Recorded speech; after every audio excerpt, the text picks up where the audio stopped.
एक बच्चे की तरबियत के लिए ही हो रहे हैं। एक वक्त था ये निज़ाम तालीम सिर्फ दो पोलर प्रोसेस था, दो पोल से गुजरने वाला एक प्रोसेस था जिसमें टीचर था और बच्चा था।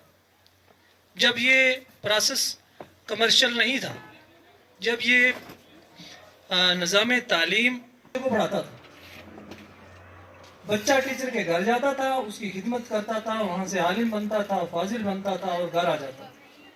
ठीक करूंगा कि थोड़ा सा आप इसमें पहल करें, कदम बढ़ाएं, साथ दें और असातिज़ा के हौसले को बढ़ाएं ताकि ये बच्चे हमारे इसी स्कूल के सहन में खाने पीने के साथ साथ यहाँ पर अच्छे तरीके से खेल फूल सकें, पढ़ सकें और यही बच्चे कल पढ़कर हमारे समाज की, हमारे कौम की, हमारे मुल्क की खिदमत करने के लिए यही बच्चे तैयार होंगे। और इन्हीं बच्चों में से कोई डॉक्टर बनेगा, कोई इंजीनियर बनेगा, कोई पायलट बनेगा, कोई साइंसदान बनेगा, कोई बड़े से बड़ा जनरल और कर्नल बनेगा। और वो बच्चे कहाँ से तैयार होंगे?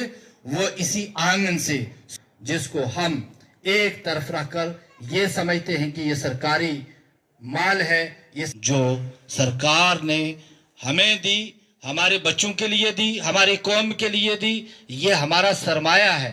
इसको हम हर इंसान को अपनी जिम्मेवारी समझनी चाहिए। उस्ताद किसी बच्चे को घर से नहीं लाएगा, उसके पास बच्चा पहुंचेगा तो उस्ताद उसको अपना जो दर्स है वो देगा। यहाँ माँ बाप का जो सबसे ज्यादा जरूरी फर्ज है, माँ बाप का। और फिर जो ये कमेटी के लोग हैं, इनकी भी देखभाल बहुत जरूरी है। जब वो अपनी जिम्मेवारी नहीं समझते हैं, सबसे पहले तो हमारे ये रियासत जम्मू कश्मीर, इससे हमें दूर रहना चाहिए, क्योंकि आगे हिंदुस्तान में है, वहाँ हिंदू और मुसलमान का हो जाता है। हमारे बहुत सी स्कीम्स है, आप एक बात पूछोगे उसके लिए अलग स्कीम है।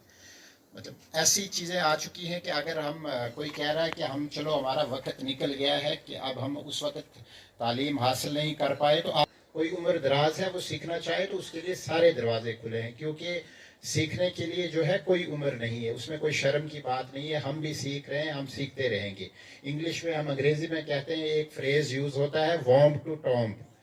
माँ की शिक्ल से कब्र तक जो है इंसान सीखता रहता है, उसमें कोई शर्म की बात नहीं होती। तो इसमें अब ये इस पे स्कीम्स पे तो बात हो चुकी है। मैं दो तीन जो हमारे उस्ताद इकराम के जो इश्यूज हैं उनके ऊपर मैं थोड़ी रोशनी डालना चाहूँगा यहाँ पे। जैसे बात चली है, अब मैं जितने भी उस्ताद इकराम हैं, क्या मुझे कोई यहाँ बताएगा, कोई खुश है कि मेरे सभी बच्चे स्कूल आते हैं?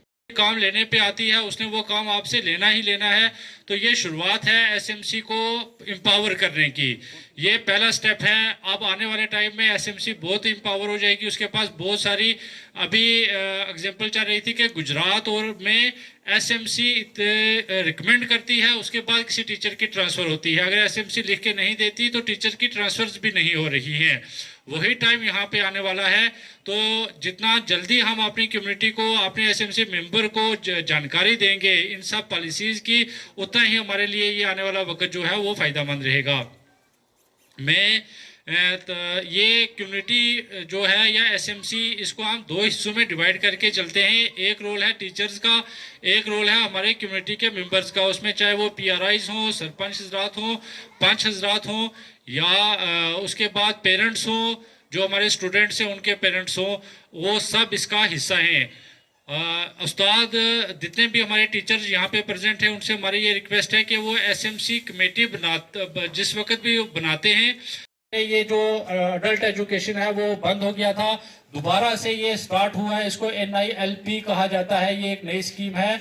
इसमें 15 साल से ऊपर के तमाम लोगों के लिए जो है तालीम का बंदोबस्त किया गया है। अगर हमारे इलाका में कोई भी ऐसा बंदा मौजूद है जो 15 साल से ऊपर जिसकी उम्र हो गई है, वो तालीम हासिल करना चाहने की बात नहीं है। ये एक ऐप आई है, उस पे सब जो लोग हैं जो तालीम याफ्ता नहीं है वो एनरोल हो चुके हैं।